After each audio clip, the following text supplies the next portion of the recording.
Olá, queridos amigos do GPEC, Grêmio Espírita, Perseverança e Caridade. Eu sou Michele, trabalhadora da instituição, no setor doutrinário e no atendimento fraterno. E estamos aqui hoje, mais uma tarde de domingo, reunidos para o nosso estudo do Evangelho. Antes de iniciarmos o nosso estudo, vamos fazer uma oração, vamos sentar numa posição confortável, respirar calmamente. Vamos fechar os olhos, quem assim o desejar, sintonizando com o Mestre Jesus e com a espiritualidade maior que coordena os trabalhos dessa casa.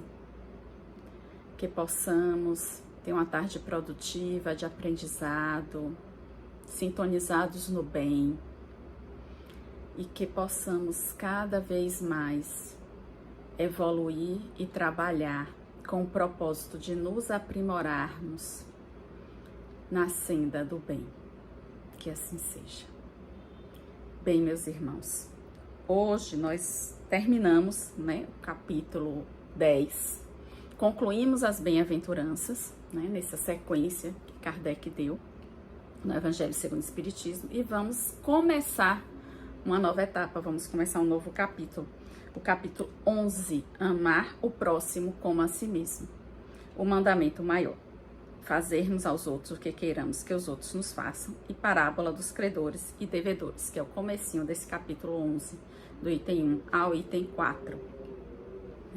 E o capítulo ele se inicia com a passagem de Mateus. Os fariseus, tendo sabido que ele tapara a boca aos saduceus, reuniram-se, e um deles, que era o doutor da lei, para o tentar propôs-lhe essa questão. Mestre, qual o maior mandamento da lei? Jesus respondeu: amarás o Senhor teu Deus de todo o teu coração, de toda a tua alma, de todo o teu espírito. Este é o maior mandamento e o primeiro mandamento. E aqui tendes o segundo, semelhante a este: amarás o teu próximo como a ti mesmo. Toda a lei e os profetas se acham contidos nesses dois mandamentos. E Kardec ainda continua citando Mateus: fazei aos homens tudo o que querais que eles vos façam, pois é nisto que consiste a lei e os profetas. E Lucas: tratai todos os homens como quereríeis que eles vos tratassem. Então, no comecinho dessa parábola, dessa passagem, Mateus nos traz: os fariseus, tendo sabido que ele tapara a boca aos saduceus, reuniram-se. Por que Jesus tapou a boca aos saduceus? Quem eram os saduceus? Os saduceus, eles acreditavam em Deus, porém eles não acreditavam na ressurreição. Eles criam que tudo acabava com a morte. Então o saduceu questiona a Jesus a seguinte situação: se uma viúva que não tivesse filhos, ela, pela lei mosaica, ela teria que se casar com o irmão do seu marido. E se esse irmão morresse, ela que se casaria de novo com outro irmão. E se tivessem 7 irmãos, ela se casaria com todos os 7 irmãos. E quando eles morressem, como os saduceus acreditavam que nada acontecia após a morte, questionou a Jesus quem seria o marido dos 7. Ao que Jesus responde aos saduceus: acerca da ressurreição dos mortos, não tende lidos o que Deus vos declarou, dizendo: eu sou o Deus de Abraão, o Deus de Isaque e o Deus de Jacó? Ora, Deus não é Deus dos mortos, mas dos vivos. Ele conclui que nenhum seria o marido, porque quando nós morremos não temos mais esses vínculos. Então, por isso que começa assim, Jesus tendo tapar a boca aos saduceus, ou seja, deixou os saduceus sem argumentos. E continuando, Mateus fala, e um deles, que era doutor da lei, para o tentar, propôs-lhe essa questão. Aqui, já um fariseu se dirigindo a Jesus. Os fariseus, eles estudavam muito a lei. Que lei que é essa? É a Torá. É os 5 primeiros livros do Velho Testamento, o Pentateuco mosaico. Então, essa lei a que ele se refere, qual é o maior mandamento da lei, na verdade, os judeus, eles tinham, nesses primeiros livros, na Torá, eles tinham os chamados 613 prescrições ou mandamentos, que eram leis que dirigiam toda a rotina deles, desde a parte de não fazer a barba, até a parte de, caso uma mulher fosse pega em adultério, essa mulher teria que ser apedrejada. essas leis, essas prescrições eram divididas entre farás e não farás. Eram 248 farás, que equivaleriam aos ossos e órgãos do corpo, e os 365 não farás para cada dia do ano solar. Então, o que ele queria dizer entre esses 613 mandamentos, essas 613 prescrições, qual seria o maior mandamento? É nesse sentido. E ele queria saber se Jesus conhecia essas leis, né? Porque essas leis, ele como um doutor da lei, ele tinha acesso ao que era escrito à época, que era extremamente difícil, porque você tinha que pagar um escriba, que era uma coisa muito cara, para que esse escriba transcrevesse, então você conhecesse a lei. Então ele queria, na verdade, provar que Jesus não conhecia a lei, só que Jesus responde com duas passagens dessas prescrições, que está em Deuteronômio e está em Levítico. Então, Deuteronômio 6:5 fala: amarás, pois, o Senhor teu Deus de todo o teu coração, de toda a tua alma, de todas as tuas forças. E em Levítico 19:18 fala: não te vingarás, nem guardarás ira contra os filhos do teu povo, mas amarás o teu próximo como a ti mesmo. Eu sou o Senhor. Então, na verdade, Jesus responde com a própria lei, né? Só que ele acrescenta, como sempre, né? Com o que ele traz a mais, né? Então, Deus, para Jesus, amarás o teu Deus, não era o Deus punitivo, o Deus ciumento, o Deus que castigava dos judeus da época, né? Era um Deus de amor. Jesus chamava Deus de Abba, que significava paizinho, que era uma forma carinhosa que naquela época os filhos chamavam os pais. E Jesus ainda iguala o primeiro ao segundo mandamento. Então ele coloca que, e tendes o segundo semelhante a este. Então ele iguala o amor ao próximo, como a ti mesmo, ao amor a Deus. E o próximo, esta é uma grande diferença do que Jesus também traz, mediante o que os judeus achavam. Porque para os judeus, o próximo era seu núcleo familiar e, no máximo, outros judeus. Então, jamais os judeus iriam considerar, por exemplo, um samaritano como um próximo. Então, Jesus, ele acrescenta, né, isso à lei que já havia existido, provando, né, ao fariseu que ele era conhecedor da lei, mas trazendo um conhecimento a mais. E ao final, né, Jesus nos fala aqui, né, que não é suficiente o próximo ser apenas nosso parente, nosso amigo, né? Então, o próximo ele traz como Kardec vai trazer no outro capítulo, o amor ao inimigo. Então, toda a humanidade é considerado por Jesus como sendo o nosso próximo. No item 9, Fenelon, ele corrobora de uma forma bem sucinta, ele resume essa ideia de Jesus em relação ao próximo, né? Qual é o limite do próximo? A família aceita a nação? Não, é a humanidade toda. Então, continuando a nossa leitura, Kardec, no item 3, ele nos traz a parábola dos credores e devedores, ou a parábola do credor incompassível. O que é compassivo? É aquele que tem compaixão, que se compadece, né? E a parábola diz o seguinte: o reino dos céus é comparável a um rei que quis tomar contas aos seus servidores. Tendo começado a fazê-lo, apresentaram-lhe um que devia 10.000 talentos. Mas, como não tinha meio de os pagar, mandou o seu senhor que o vendesse, a ele, sua mulher, seus filhos e tudo o que lhe pertencesse, para o pagamento da dívida. O senhor, lançando-se aos pés, o conjurava dizendo: Senhor, tem um pouco de paciência e eu te pagarei tudo. Então o senhor, tocado de compaixão, deixou-o ir e perdoou a dívida. Esse servidor, porém, ao sair, encontrando um de seus companheiros, que ele devia 100 denários, o segurou pela goela e, quase estrangulado, dizia: paga o que me deves. O companheiro, lançando-lhe aos pés, o conjurava dizendo: tenha um pouco de paciência e eu te pagarei tudo. Mas o outro não quis escutá-lo. Foi-se e o mandou prender, para tê-lo preso até pagar o que ele devia. Os outros servidores, seus companheiros, vendo o que se passava, foram extremamente aflitos e informaram o Senhor de tudo o que acontecera. Então o Senhor, tendo mandado vir à sua presença aquele servidor, lhe disse: mau servo, eu te havia perdoado tudo o que me devias, porque me o pediste. Não estavas desde então no dever de também ter piedade do teu companheiro, como eu tivera de ti? E o Senhor, tomado de cólera, o entregou aos verdugos, para que o tivessem até que ele pagasse tudo o que devia. É assim que meu Pai que está no céu vos tratará, se não perdoardes do fundo do coração as faltas que os vossos irmãos houverem cometido contra cada um de vós.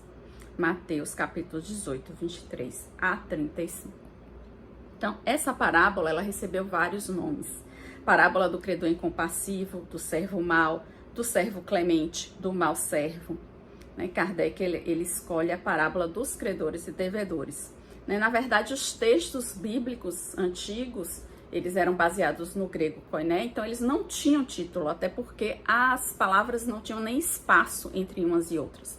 Escrever naquela época era extremamente caro, como eu já falei, então era um luxo você dar um espaço entre uma palavra e outra. Então não tinham títulos e as palavras também não tinham espaçamento, né? Essa parábola especificamente, ela só está no texto de Mateus. Mateus era um judeu erudito, era um cobrador de impostos da época, né? Daí o traquejo que ele tinha com a questão da dívida, do dinheiro, né? Então, e ele coloca, né, como ele começa a parábola como o reino dos céus. Por que ele coloca o reino dos céus e não o reino de Deus? Porque Mateus, como judeu, os judeus não falavam a palavra Deus. Lucas já traz o reino de Deus, né? E aí ele explica, Jesus explica o reino dos céus e explica. O reino dos céus é o termo mais utilizado, né, por Jesus no Novo Testamento. E esse diálogo, né, que aparece aí como se quisesse explicar o que seria esse reino dos céus. Claro que esse rei descrito aí é a figura de Deus, né? Fica claro que Jesus, ele utiliza, né, nessa parábola, como Mateus falava, para os judeus, portanto, para os fariseus também, ele utiliza a figura do dinheiro, que era muito presente, muito importante naquela época, e fica mais fácil da gente entender, porque o dinheiro, né, ele com o dinheiro a gente consegue exemplificar a troca, o débito, o empréstimo, o compartilhamento.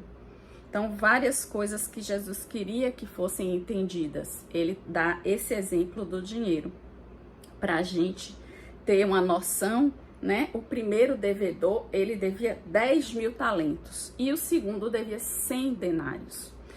Um talento é igual a 6.000 denários. A gente fazendo um cálculo para os dias de hoje, por exemplo, seria como se o primeiro devedor ele devesse 5.000 reais, ou seja, com 1/3 de ano trabalhado, ele conseguiria pagar. A gente calculando que aproximadamente um dia de trabalho hoje em dia valeria 50 reais. E o primeiro devedor, que foi o que o rei tinha perdoado a dívida, ele devia 3 bilhões de reais, ou seja, era uma dívida impagável.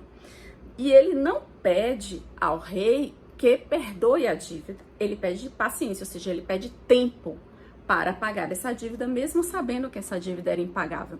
E o rei, mesmo ele não tendo pedido, perdoa a sua dívida, né? Enquanto que o outro credor, ele poderia pagar se fosse lhe dado tempo. O outro credor, pede exatamente com as mesmas palavras, a mesma coisa para ele. E ele fala que não vai dar esse tempo e que não vai perdoar a dívida, né? Então, essa parábola do credor incompassivo, ela não é apenas sobre perdão, tanto que Kardec não a coloca no capítulo do perdão. Ele coloca essa parábola no capítulo do amor. Essa parábola é sobre empatia, é sobre se colocar no lugar do próximo, né? Fazer ao próximo o que eu gostaria que fosse feito comigo. Porque assim, o que Deus nos dá é impagável, eu não conseguiria jamais retribuir. Então, por que eu acho que eu posso cobrar tanto do meu próximo, do meu irmão? É isso, a forma que eu trato o outro é a forma que, na verdade, eu vou acabar colhendo, como aconteceu com esse primeiro devedor, que aconteceu com ele exatamente o que ele fez com seu irmão. Então, ele foi preso. Olha só a parábola, ele preso, ele jamais teria condição de pagar a dívida. Onde é essa prisão? Onde nós aprendemos que está escrita a lei de Deus? Na nossa consciência. Então, ele foi aprisionado no seu próprio erro, na sua própria consciência. Então, a forma de expiar, quem seriam esses verdugos? Esses verdugos são a colheita do que ele plantou, né? Porque nós sabemos que a sementeira é livre, mas a colheita é obrigatória. Então, esses verdugos são os erros, porque ele desafiou a lei de amor e a lei de verdade. Então, quando nós desafiamos a lei, nós obrigatoriamente colheremos. E é isso que demonstra essa prisão. É o desafio da lei. E Kardec conclui no item 4, né?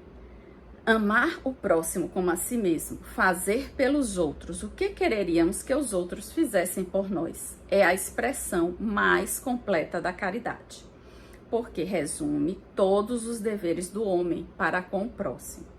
Não podemos encontrar guia mais seguro a tal respeito que tomar para padrão do que devemos fazer aos outros aquilo que para nós desejamos. Com que direito exigiríamos dos nossos semelhantes melhor proceder, mais indulgência, mais benevolência e devotamento para conosco do que temos para com eles? A prática dessas máximas tende à destruição do egoísmo. Quando as adotarem para regra de conduta e para a base de suas instituições, os homens compreenderão a verdadeira fraternidade e farão que entre eles reine a paz e a justiça.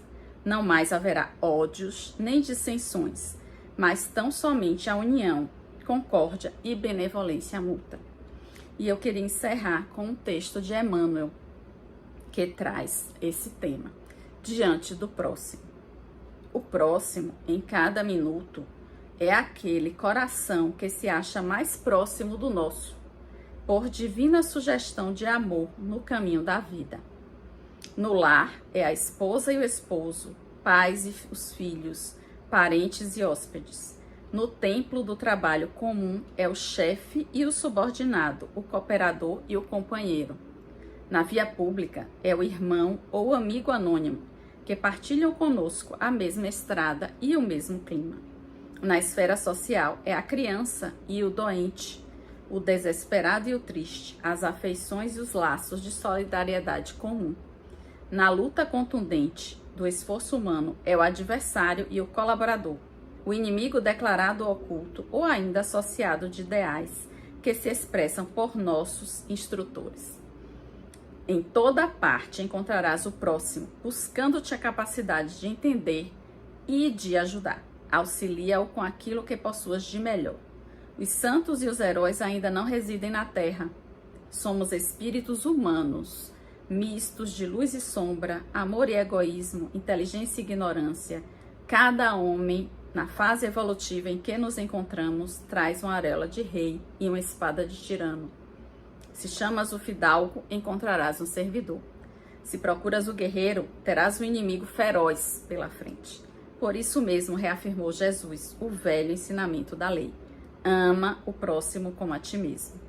É que o espírito, quando ama verdadeiramente, encontra 1000 meios de auxiliar a cada instante, e o próximo, na essência, é o degrau que nos aparece diante do coração, por abençoado caminho de acesso à glória celestial. Emmanuel, por vários autores. Então vamos agradecer mais uma vez, fazendo uma vibração por todos que participaram desse estudo nessa tarde e que mais no futuro poderão assistir, pelos nossos familiares, pelos nossos amigos, pelos trabalhadores do GPEC, pela nossa cidade, pelo nosso país, pelo nosso planeta.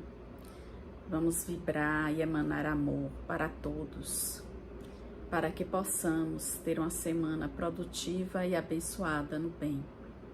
Que assim seja. Muito obrigada, muita paz.